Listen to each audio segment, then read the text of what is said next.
Partidos políticos pedem que o STF anule o decreto presidencial que perdoou o deputado Daniel Silveira. Ministro da Saúde, Marcelo Queiroga, oficializa fim do estado de emergência da Covid no país. Junta artilharia para o sul da Ucrânia e delegação americana faz reunião com o governo de Zelensky. Atentado em mesquita do Afeganistão mata mais de 30 pessoas e deixa dezenas de feridos. 4 brasileiros morrem a cada hora no trânsito e os motociclistas lideram estatísticas. Levantamento aponta pelo menos 40 pistas clandestinas de voo em fazendas em Roraima. No Dia Nacional da Tontura, revelação é que os sintomas são cada vez mais agravados pela ansiedade. E dançarinos do país inteiro estão no Mato Grosso do Sul para um concurso. A partir de agora, no Jornal das 22.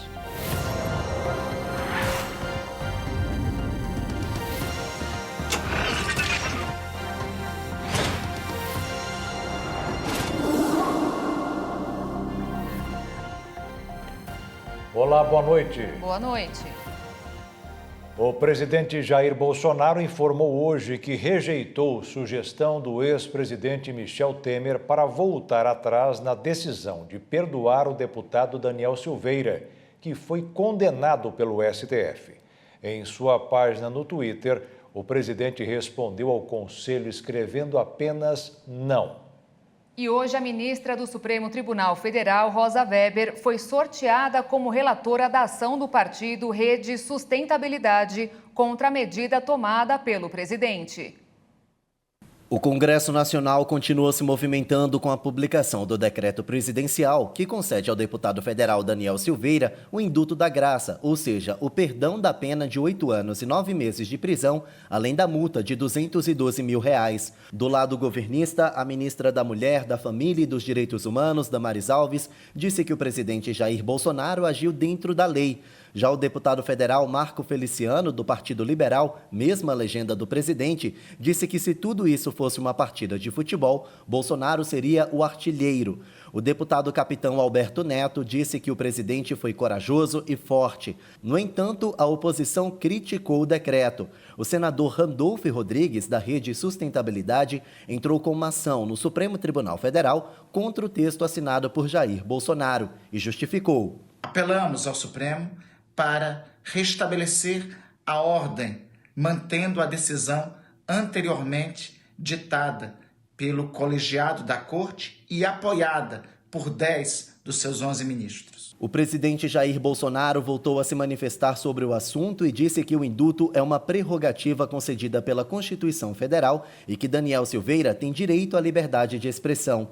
Bolsonaro ainda ressaltou que agiu dentro da lei. Quem concordou com ele foi o presidente do Senado Federal, Rodrigo Pacheco, que disse que a ação de Bolsonaro é legítima, mas que o Congresso Nacional deve atualizar a lei sobre o indulto para que não haja possíveis impunidades. Além da ação da rede, o STF recebeu pedidos do senador Renan Calheiros e dos partidos PDT e Cidadania para que o decreto presidencial seja anulado. A relatoria de todos está com a ministra Rosa Weber.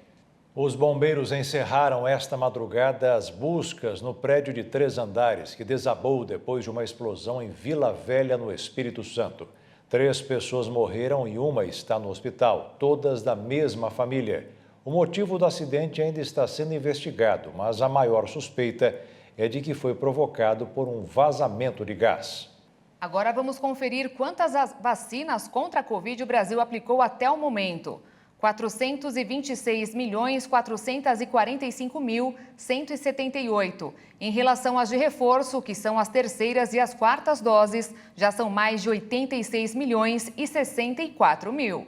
A Fundação Oswaldo Cruz informou que os casos de síndrome respiratória aguda estão em queda em crianças de todo o país. Depois da alta em fevereiro, os números indicaram a formação de um platô e agora inicia um declínio. Os dados do boletim Infogripe, divulgado pela Fiocruz, confirmaram a tendência de queda nos casos de síndrome respiratória aguda grave em crianças. foram registrados 3.700 casos da doença na semana entre os dias 10 e 16 de abril. E deste total, cerca de 1.800 confirmações foram em crianças entre 0 e 4 anos.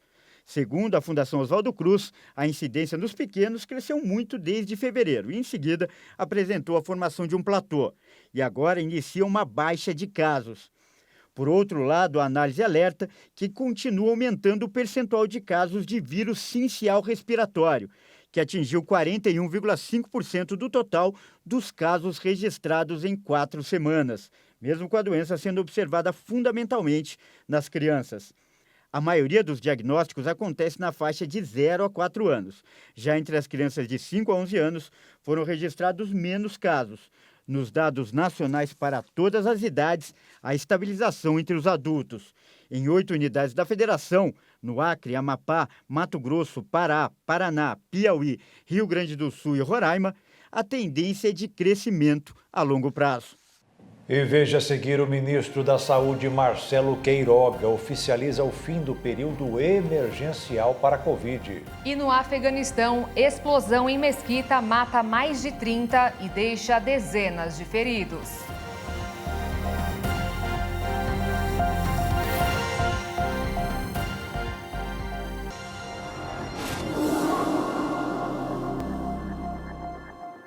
As medidas de controle sobre a Covid no Brasil vão sofrer algumas mudanças. Foi oficializado hoje o fim do ESPIM. Agora é oficial. O ministro da Saúde, Marcelo Queiroga, assinou a portaria que determina o fim do estado de emergência de saúde pública por conta da Covid-19, a ESPIM. A decisão foi anunciada no início da semana, mas a portaria só foi assinada hoje. A mudança começa a valer daqui 30 dias e deve trazer consequências no uso emergencial de vacinas, como é o caso da Coronavac. A proposta do governo inclui pedir à Anvisa, a Agência Nacional de Vigilância Sanitária, a manutenção do uso do imunizante do laboratório chinês, produzido em parceria com o Instituto Butantan. A possibilidade é motivo de preocupação para esta infectologista. Ela listou os impactos da publicação da portaria. A instituição de emergência em saúde pública fez com que fosse possível a contratação de equipes, a compra de insumos, de medicamentos, a liberação de vacinas de uso emergencial, instituição de medidas como o uso obrigatório de máscaras e a cobrança do passaporte vacinal. O fim dessa medida pode implicar, sim, no prejuízo à vacinação com a Coronavac, principalmente. No entanto, o ministro Marcelo Queiroga ressaltou que a medida é segura, porque a pasta analisou o cenário epidemiológico brasileiro, que, segundo ele, é favorável para flexibilizações. Onde nós já aplicamos vacinas com esquema primário em mais de 74% da população brasileira, e nós já aplicamos dose de reforço em mais de 74 milhões de brasileiros a primeira dose de reforço, e já estamos próximos de atingir 1 milhão de segunda dose de reforço. Quem imaginaria isso no começo de 2021? O ministro também ressaltou que o fim da situação de emergência não vai impactar nas verbas que são destinadas para a compra de insumos e imunizantes. Segundo ele, isso deve acontecer quando for decretado o fim de calamidade pública, que ainda vigora no país. Com o fim da emergência, a Secretaria Extraordinária de Enfrentamento à Covid também deve deixar de existir. Mas o secretário de Ciência, Tecnologia e Inovações ressaltou que os trabalhos serão transicionados para outras pastas e que o país não vai ser impactado. Que os assuntos não vão ficar soltos, né? Os assuntos continuam sendo tocados da mesma forma como vinham sendo tocados pela Secovid. O fato da extinção, eventual extinção da secretaria, não significa que o assunto vai ficar jogado dentro do Ministério. Certamente será transportado para dentro de outro departamento e que será dado continuidade a tudo que vinha sendo feito. A emergência de saúde pública foi decretada em fevereiro de 2020 pelo então ministro da Saúde, Luiz Henrique Mandetta. À época, os primeiros casos de Covid-19 começaram a ser registrados no país. Ninguém havia morrido em função da doença. Hoje, mesmo com o avanço da vacinação contra a Covid-19, os conselhos de saúde veem a portaria com preocupação. Os dirigentes do Conselho Nacional de Secretários de Saúde e o Conselho Nacional de Secretarias Municipais de Saúde encaminharam ofício ao ministro Marcelo Queiroga sobre os riscos. No texto, os dirigentes afirmam que há atos normativos de cidades e estados que se mantêm por conta da situação de emergência e que vão deixar de existir. Também ressalta que é preciso fazer uma manutenção das ações do serviço de saúde. Mesmo que tenhamos casos de Covid, porque nós não acabamos a Covid, e nem nós acabamos com o vírus vai continuar circulando e nós temos que aprender a conviver com ele. Se houver necessidade de atendimento na atenção primária, nós temos condições de atender. Se houver necessidade de leitos de terapia intensiva, nós temos leitos de terapia intensiva, até porque distribuímos mais de cerca de 17 mil respiradores. As exportações do agronegócio atingiram valor recorde para o mês de março neste ano. De acordo com o balanço divulgado pelo Ministério da Agricultura, o volume ficou quase 30% maior que o mesmo período do ano passado. Somente as vendas de óleo de soja cresceram 180% e, no total, as exportações do agronegócio renderam ao setor mais de 14 bilhões de dólares. Encerrando mais uma semana, o dólar fechou com a maior alta diária desde 2020, de 4,04%, resultado impulsionado globalmente por apostas em maior agressividade do Banco Central dos Estados Unidos no ritmo de alta de juros, enquanto o noticiário político local elevava a cautela de investidores. Com isso, a moeda norte-americana encerrou o dia cotada em R$ 4,80 na venda. Já a Bolsa de Valores fechou em queda de 2,86%, com 111.077 pontos. Um tiroteio perto de um colégio em Washington, capital dos Estados Unidos, deixou 3 pessoas feridas. O suspeito dos disparos foi preso. Os policiais da capital americana, Washington, detiveram um homem perto de Edmund Burke School, uma academia preparatória para uma faculdade particular. De acordo com o Departamento de Polícia Metropolitana do Distrito de Colômbia, o tiroteio aconteceu no quarteirão 4100 da Connecticut Avenue e deixou 2 homens adultos e uma mulher feridos. Uma testemunha disse que a ação durou cerca de 1 minuto. A polícia também pediu aos moradores nas proximidades do tiroteio que se abrigassem no local e informou que na área do ataque havia uma grande presença de agentes policiais. Os Estados Unidos têm enfrentado um aumento nos casos de ataques armados em diversos estados.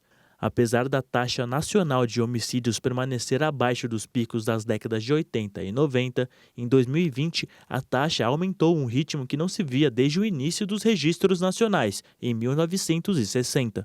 O surto de ataques está relacionado diretamente com o aumento nas vendas de armas de fogo, que também bateu recorde em 2020, onde foram vendidos 23 milhões de armamentos, seguido por cerca de 20 milhões em 2021.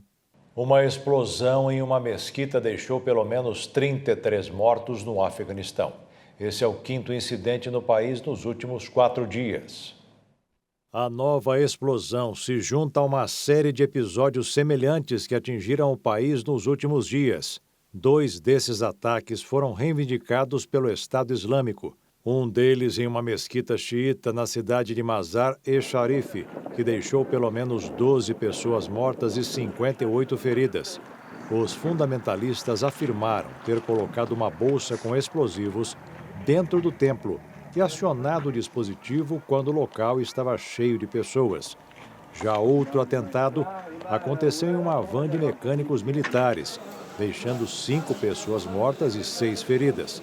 Também foi registrada uma terceira explosão, dessa vez em uma rua da capital do país, deixando 3 feridos, incluindo uma criança.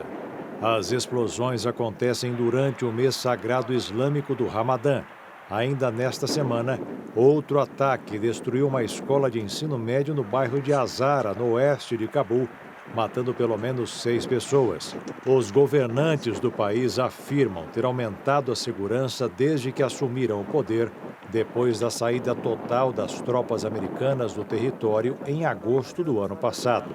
O Talibã tenta minimizar a ameaça do Estado Islâmico, acusado de executar ou reivindicar alguns dos atentados mais violentos dos últimos anos, como o de maio de 2021, diante de uma escola para meninas em Cabul, que deixou 85 pessoas mortas. E veja a seguir, o sul da Ucrânia passou a merecer maior atenção da artilharia do governo russo de Vladimir Putin. E no Dia Brasileiro da Tontura, a orientação para cuidar o mais rápido possível de um problema que aumenta sem parar.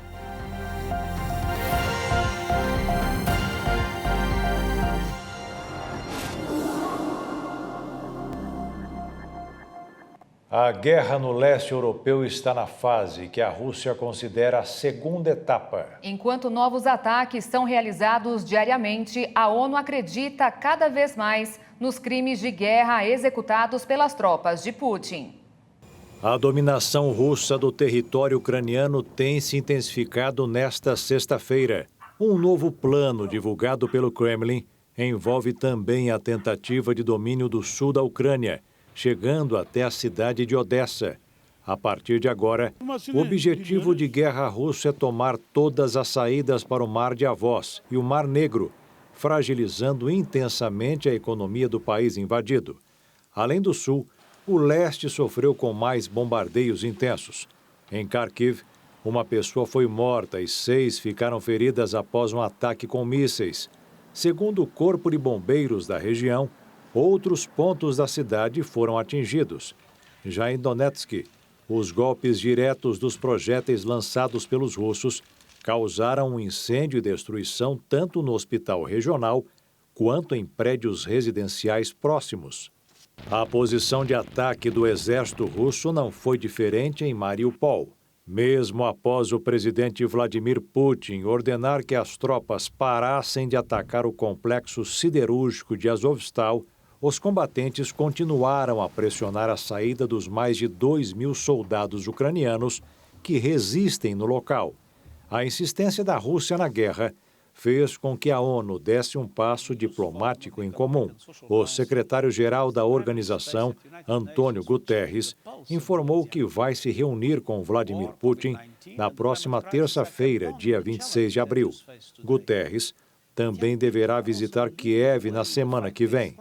O apoio do mundo em torno do conflito tem gerado debates e reuniões importantes na tentativa de definir a maneira como o conflito irá se desenvolver. Em Washington, o secretário de Estado dos Estados Unidos, Antony Blinken, participou de uma reunião com uma comitiva ucraniana. Durante o encontro, houve a promessa de que o governo norte-americano vai dar assistência militar e econômica contínua para a Ucrânia. A comitiva ucraniana expressou que o desejo do país é fazer parte do mundo civilizado e não do império classificado de arcaico que a Rússia quer construir no leste europeu. 2/3 da população da América Latina foi vacinada contra a Covid-19. Segundo a Organização Mundial da Saúde, 14 países já atingiram a meta de vacinar 70% de suas populações antes de 30 de junho. Segundo a OPA, mais de 2/3 das pessoas na América Latina e Caribe já receberam 2 doses da vacina contra a doença. E de acordo com dados do Ministério da Saúde sobre a Covid-19 no Brasil, foram registradas nas últimas 24 horas 51 mortes e 8.068 novos casos. Dos mais de 30.338.000 diagnósticos, mais de 29.352.000 pessoas se recuperaram e 323.000 seguem em acompanhamento. E as contas de luz serão reajustadas neste ano em até 24%. Segundo a ANEEL, o fim da taxa extra deve compensar o reajuste. A Agência Nacional de Energia Elétrica aprovou neste ano os reajustes tarifários que variam de 7% a 24% nas contas de luz de clientes residenciais das distribuidoras de energia. Dados da ANEEL dão conta que grande parte dos reajustes ficaram acima dos registrados no ano passado, quando a conta de luz do consumidor residencial subiu em média 8,25%. A Agência de Energia informou que os reajustes deste ano refletem, entre outros motivos, a alta da inflação. Os contratos de compra e distribuição de energia são reajustados pela inflação medida pelo Índice Nacional de Preços ao Consumidor Amplo e pelo Índice Geral de Preços Mercado. Nos dois casos, os índices acumulados em 12 meses estão acima de 10%. A correção dos encargos setoriais que incidem sobre a conta de luz também contribuiu para a alta. Os aumentos na conta de energia acontecem anualmente e variam conforme cada distribuidora. O objetivo é repassar ao consumidor a alta dos custos das empresas. Os reajustes anuais precisam ser aprovados pela agência reguladora. Segundo a ANEEL, o fim da bandeira escassez hídrica em abril deve reduzir, em alguns casos, até anular o efeito dos reajustes tarifários. As bandeiras representam a taxa extra aplicada à conta de luz quando aumenta o custo de produção de energia. Hoje, 22 de abril, é considerado o Dia Nacional da Tontura. A data foi criada para incentivar o correto diagnóstico e tratamento de um problema cada vez mais comum, causado muitas vezes pela ansiedade. Miriam tem 50 anos e há 25 sofre com problemas de tontura. Nesse período, ela procurou vários especialistas que nunca chegaram a um diagnóstico. E isso tem atrapalhado e muito a vida da auxiliar administrativa. Eu sinto o quarto rodando como se eu estivesse naqueles brinquedos que giram em alta velocidade. E isso me dá muito enjoo, um mal-estar muito grande. E eu sento para ver se passa, mas eu não posso nem tentar levantar, porque senão eu não consigo andar reto. Tiro o equilíbrio, inclusive. E aí, normalmente, quando a crise vem violenta assim, ela se arrasta para o resto. Durante o dia, aí tem afetado bastante no meu rendimento no trabalho. E essa é a sensação. Mundo girando, como se estivesse em meio a um terremoto ou sob efeito de um medicamento forte. Em alguns casos, o paciente corre o risco de sofrer acidentes, como quedas durante caminhadas. Segundo a Organização Mundial de Saúde, a tontura é um problema mais comum do que muitos imaginam. Para você ter uma ideia, a cada 3 pessoas, uma sofre com esse mal. E ele está relacionado a diversos fatores. E o principal deles é a ansiedade, o mal da vida moderna. Com a pandemia, as pessoas ficaram presas em casa, as pessoas ficaram assustadas com medo de morrer. No primeiro ano não tinha vacina, né? Então, e a TV também trazendo informações que muitas vezes não eram informações positivas, né? Eram informações de cunho mais negativo mesmo, por conta da situação de caos que se instalou no planeta, né? Então, tudo isso deu um burst, né? Deu um boom, né, nos sintomas de ansiedade e depressão. Quando eu era mais nova, eu nunca procurei saber a causa. A gente trabalhava com a hipótese de que você não está dormindo o suficiente, você não está se alimentando adequadamente, pode ser tudo isso, estafa, estresse, cansaço. Porém, quando fui ficando mais velha, e você vai passando a ter uma vida mais regrada, mesmo assim, a tontura continuou lá, firme e forte comigo. Por isso, os especialistas alertam. É fundamental procurar um médico ao perceber o problema. A tontura, ela é um sinal de assimetria, de que alguma coisa no corpo não está equilibrada, porque a gente tem 2 labirintos, um de cada lado do ouvido, né? São como pratos de uma balança, eles têm que estar alinhados. Se eles não estão alinhados, isso significa uma assimetria.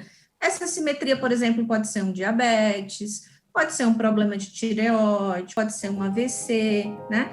Então, investigar é importante porque, de repente, você pode descobrir uma outra doença. Pode ser uma hipertensão arterial que o paciente nem sabia que tinha.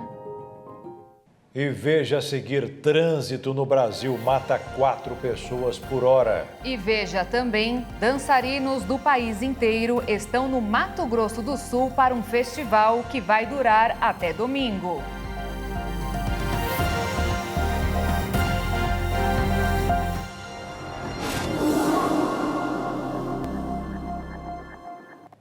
Quatro pessoas morrem por hora no trânsito brasileiro e os motociclistas são as principais vítimas. Os dados são do DataSUS do Ministério da Saúde.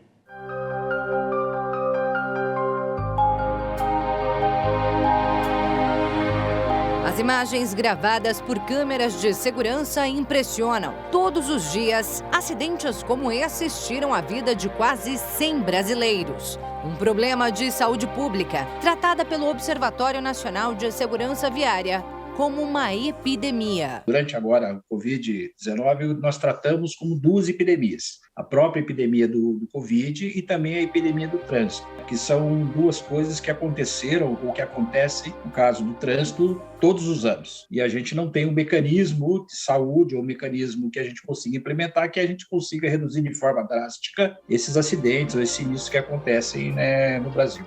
Segundo divulgação do IPEA, o Instituto de Pesquisa Econômica Aplicada, o Brasil está em 5º lugar entre os países com mais mortes provocadas pela violência nas ruas e estradas. Por isso, os acidentes de trânsito estão entre as causas que mais tiram anos de vida dos brasileiros, apesar do número de vítimas ter caído nos últimos anos. Entre 2011 e 2020, a redução foi de 30%, mas ainda está a alguns passos de bater a meta de corte de 50%, estipulada pela Organização Mundial da Saúde e a Organização das Nações Unidas. Houveram diversas ações no Brasil, mas não foi o suficiente para chegar nos 50%. Chegamos a 30%, 35% como uma média histórica desses 10 anos, que houve essa ação da OMS, da ONU. Agora, nós temos mais 10 anos para tentar nova redução, 50% em cima dos números que fecharam a primeira década. As principais vítimas da violência no trânsito no país são os motociclistas entre 19 e 35 anos do sexo masculino. Fato que estaria diretamente relacionado ao aumento da quantidade de motocicletas no país nos últimos anos, especialmente para os serviços de entrega. O nosso comércio, vamos falar assim, ele virou todo online na sua maioria. Então, houve um incremento de necessidade que esses veículos, as motocicletas principalmente, fossem para a rua. Nós tivemos um incremento muito grande de motociclistas. Nem todos estão bem preparados como a gente gostaria que fosse. Então, o que acontece? Eles estão mais sujeitos a serem vítimas dos acidentes de trânsito que estão acontecendo. Em 2006, o Brasil contabilizava 27 milhões de carros e 9 milhões de motos em sua frota. E em 2020, esses números saltaram para 58 milhões de veículos de passeio e 28 milhões de motocicletas. Ou seja, enquanto a frota de carros dobrou, a de motos triplicou. E, em paralelo, cresceram os óbitos desses condutores. Enquanto em 1996 foram registradas 725 mortes de motociclistas, em 2020, mais de 11.500 morreram no país e passaram a corresponder a 36% do total de vítimas do trânsito. Um número 18 vezes maior do que nos anos 90, quando essas mortes representavam apenas 2% do todo. Entre os ocupantes de carro, naquela década, eles eram 10% das vítimas fatais e agora são 20%. Já o número de pedestres mortos caiu bastante, passando de quase 13 mil em 96 para 5 mil em 2020. E a razão para essa queda pode estar na melhoria das políticas de trânsito. A maioria das cidades começaram a reduzir as velocidades das suas vias, passando daqueles 60 para 40, dos 50 para 30, e de certas formas começaram a criar também as vias calmas, onde você consegue transitar em velocidades menores. Também foram aumentada a questão da fiscalização, ou colocaram mais radares, mais sinalizações. Então, desta forma, você consegue reduzir um pouco essa velocidade, que vai reduzir também a forma do impacto, trazendo muito menos mortes. O especialista ressalta que a legislação brasileira de trânsito é exemplar. Proíbe o condutor de dirigir alcoolizado, exige o uso do cinto de segurança e o uso da cadeirinha para crianças e ainda obriga a utilização do capacete para motociclistas. Eu acho que a gente tem leis que complementam a necessidade da segurança. E isso nós temos que valorizar. O que não acontece é que muitas das pessoas, quando fazem a formação para tirar a carteira de habilitação, não levam em consideração essas regras que estão colocadas. É por isso que as estatísticas da violência no trânsito ainda são assustadoras. 90% dos acidentes são causados por imprudência, ou seja, fatores humanos, enquanto os outros 10% se dividem entre problemas mecânicos dos veículos e de infraestrutura das vias. Portanto, a redução das tragédias, segundo o vice-presidente do Observatório Nacional de Segurança Viária, está diretamente ligada à educação e à mudança de comportamento. O primeiro momento é o seguinte, vamos dizer para as crianças ou para as pessoas que estão se formando, é educação. Para que ele tenha cidadania e entenda o espaço que ele vai ocupar e a responsabilidade que ele tem. Agora, aquele que já está no trânsito, como é que você muda o comportamento dessa pessoa? Isso a gente tem que todos os dias falarmos, para as pessoas, para os condutores, da responsabilidade que eles têm. Para isso, segundo ele, também é necessário o aumento da fiscalização. Isso vai trazer uma mudança de comportamento, que é o que a gente busca. Com essa fiscalização presente e vista pelas pessoas, você começa a mudar o seu comportamento para reduzir a sua velocidade e prestar mais atenção na via e na segurança que você tem. Existe um estudo, e a gente fala sobre isso, que você por dia toma cerca de 30 mil decisões na sua vida, desde a hora que você levanta até a hora que você vai dormir. Então, o trânsito entra também nessas decisões. 2 segundos ou 3 segundos de uma decisão errada pode custar a vida da pessoa. Foram identificadas pelo menos 40 pistas de pousos clandestinos em fazendas de Roraima. Essas rotas são utilizadas por garimpeiros para entrarem na terra Yanomami, maior reserva indígena do Brasil. Pela grande quantidade de minérios, a reserva é explorada por garimpeiros há anos. Além de enfrentar o aumento desenfreado da exploração ilegal, os indígenas também lutam contra a destruição de rios e florestas. Com a redução das ações de fiscalização, pistas de uso exclusivo do Distrito Sanitário também foram invadidas. Um exemplo é a pista presente no encontro do Rio Couto de Magalhães com o de Mucajaí. Nessas localidades também existem hotéis dedicados a pessoas que trabalham na logística, além de postos de gasolina. Com o aprofundamento das relações com o garimpo, muitas famílias deixaram de cultivar em suas roças e ficaram dependentes de trocas desiguais com os garimpeiros. As consequências desse esquema resultaram na destruição de mais de 200 hectares de floresta até o ano passado. A exploração ilegal tem deixado um terrível rastro de fome, morte e exploração de mulheres. Alguns dos indígenas trabalham em troca de pagamento, realizados em forma de dinheiro ou ouro. Todo o fruto do trabalho é usado para a realização de compras em cantinas dos acampamentos, onde 1 quilo de arroz ou um frango congelado custam R$ 400. Nos últimos dias, o Ministério Público pediu ao governo federal novas ações policiais na região. Maior reserva indígena do Brasil, a terra Yanomami tem quase 10 milhões de hectares e abriga mais de 30 mil indígenas. Ela está localizada entre os estados de Roraima e Amazonas, além de parte da Venezuela. A área é alvo do garimpo ilegal de ouro desde a década de 1980. O presidente Jair Bolsonaro participou hoje da cerimônia militar alusiva ao Dia da Aviação de Caça no Rio de Janeiro. O evento aconteceu na base aérea de Santa Cruz, na zona oeste da cidade. A data lembra a participação de 33 militares brasileiros na Segunda Guerra Mundial, em abril de 1945.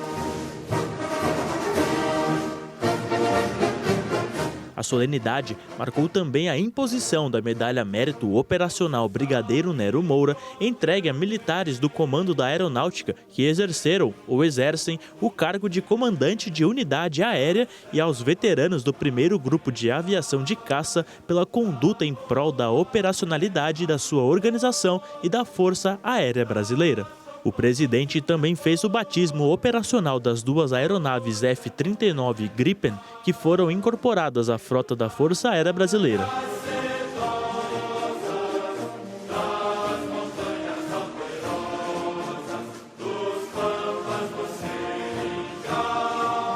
Bolsonaro não discursou nem falou com a imprensa durante o evento.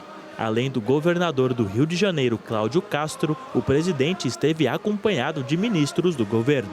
Eu nasci causa do alto índice de violência nas escolas, principalmente nesta volta pós-pandemia, as escolas de Campo Grande, capital de Mato Grosso do Sul, vêm trabalhando com o tema a alunos de forma lúdica. A reflexão sobre o comportamento do agressor e da vítima de bullying pela visão de quem já passou por essa situação. Quando eu estudava do sexto ao quinto a sexto ano, eu sofria bullying, assim, agressão física, por causa da minha aparência e da minha personalidade de antes.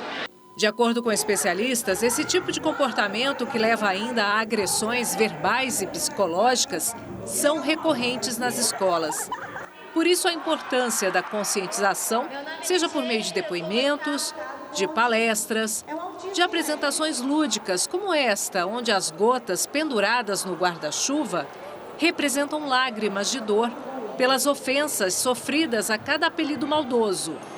Ou seja, pela música, que envolve e melhora o convívio uns com os outros. O projeto, desenvolvido na Escola Estadual Professora Neider Sueli Costa Vieira, no bairro Aero Rancho, em Campo Grande, exigiu pesquisa e envolvimento de todos.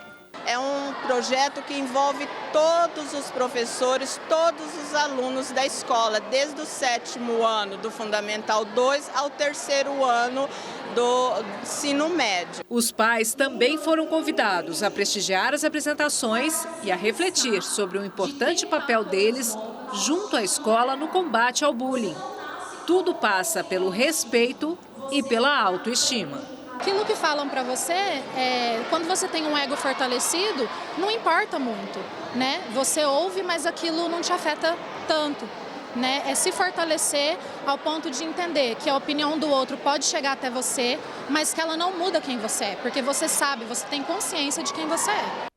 O presidente do Chile, Gabriel Boric, foi atacado por um manifestante durante visita à cidade de Coquimbo, que fica a 400 quilômetros de Santiago. Segundo a polícia chilena, um homem foi detido suspeito de atirar uma pedra contra Boric. A pedra acertou um assessor que acompanhava o presidente enquanto ele cumprimentava apoiadores.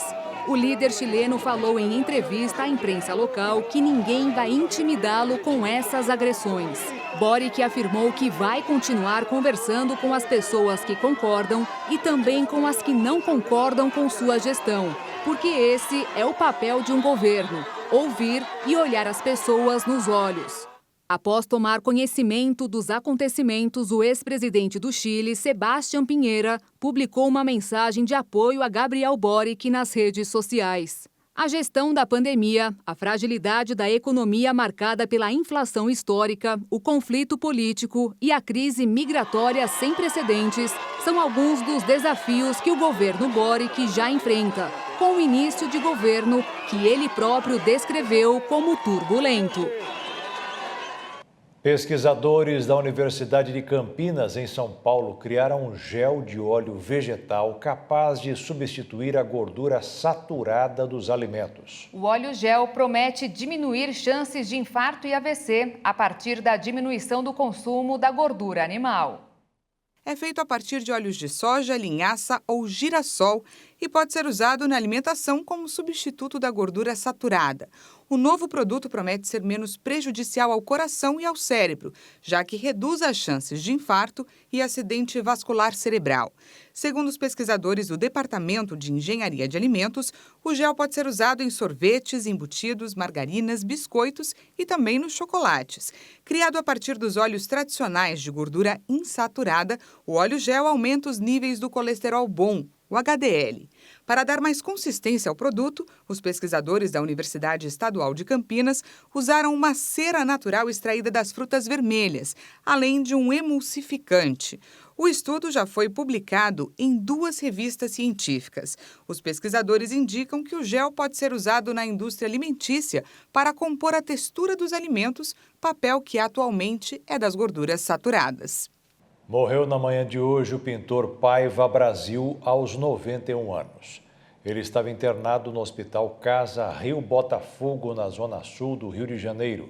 Em mais de 70 anos de carreira, Paiva Brasil se consagrou como um dos principais nomes da geometria e arte abstrata no país. De hoje até domingo, Campo Grande, capital de Mato Grosso do Sul, cedia a 11ª edição do MS Dance Fest. O evento reúne dançarinos de todo o país para troca e conhecimentos e, claro, disputa de prêmios. Tudo pronto, o pessoal está animado. Afinal, é a 11ª edição do MS Dance Fest, a realização do sonho. Eu levava meu grupo para participar de festivais fora do estado e eu queria muito que aqui em Campo Grande tivesse um festival assim. E aí eu conseguia, desde 2004, estou fazendo cada ano com mais dificuldade, algumas dificuldades, outras não, mas a gente está conseguindo realizar esse sonho.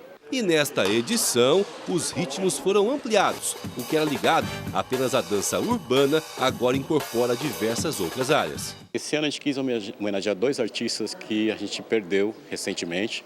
Um é o Jair Damasceno, que vai dar o nome para o prêmio Jair Damasceno, que é de danças variadas, que não são danças urbanas. E o outro é o prêmio Tim Sherman, que vai premiar as danças urbanas, que são hip hop e variedades. Dança que muda a vida de jovens como a Emanuele. Abre os nossos olhos, né, para tudo, para coisas novas e faz a gente conhecer pessoas maravilhosas também pela dança. E tem grupos de fora, como o Reborn Dance Studio, do Rodrigo, que veio de Andradina. A dança me leva para vários lugares onde eu jamais pensei em ir, no caso, se eu não fosse da área da dança, e me leva para vários horizontes, que é um meio que a gente buscou se envolver e a gente se entrega de corpo e alma. Encontro de culturas que engrandece o espetáculo. Leone é de Belém do Pará, tricampeão brasileiro, bimundial e 3 vezes entre os 16 melhores b-boys do planeta, veio trazer conhecimento. A gente tem poucos festivais nesse estilo e o que é uma pena, porque deveria ter muitos e muitos mais festivais desses. E ter um festival desse nessa cidade é um incentivo muito grande, não só para os dançarinos de todos os ritmos que estão aqui nessa cidade reunidos, mas também para o Brasil inteiro. Reúne grandes professores, reúne grandes profissionais da dança para ministrar e para trazer um conhecimento que não tem preço. Durante todas as tardes, a partir das 13 horas até no sábado, aqui no Armazém Cultural, vão acontecer oficinas. Já durante a noite, é hora dos dançarinos, coreógrafos fazerem parte de um grande espetáculo. É hora de irem para o palco. De sexta a domingo, na Praça do Rádio, vai ter muita dança e um show de movimentos. E todo mundo está convidado. A gente vai oferecer momentos bem interessantes de arte, de cultura, de beleza. As pessoas vão se entreter bem.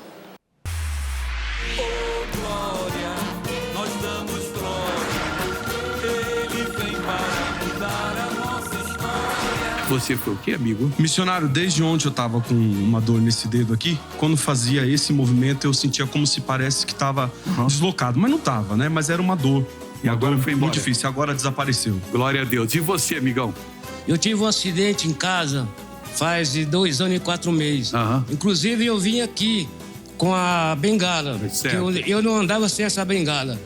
Eu faço uma campanha em casa com o programa do senhor, no Canal 9. E graças a Deus, Deus tirou a bengala. Eu não andava sem ela, só andava com ela. Mas agora, graças a Deus, está aberta ainda, meu machucado. Mas Deus está me curando. Cada dia passa, Deus está me dando uma vitória. Já anda sem bengala? Jesus. Já ando sem a bengala, você. Amém. Glória a Deus. Que bonito. Você ali foi o quê? Então, eu estava com as pontadas aqui no nervo asiático, mas eu consegui dar a volta da vitória e passou. Ficou boa. Lá em cima foi o quê? Eu estava com torcicolo. Depois da volta da vitória, graças a Deus, estou bem. Você estava há quanto tempo com esse torcicolo? Há uns 2 dias. 2 dias. A Bíblia diz, não temas porque eu sou contigo, não te assombro porque eu sou teu Deus, eu te ajudo, eu te esforço, sustento com a destra da minha justiça. Então, Pai, isso é para mim. Mas me ajuda aqui agora. Dá um pouquinho, você sente forte. Então é agora que eu vou tomar posse da bênção.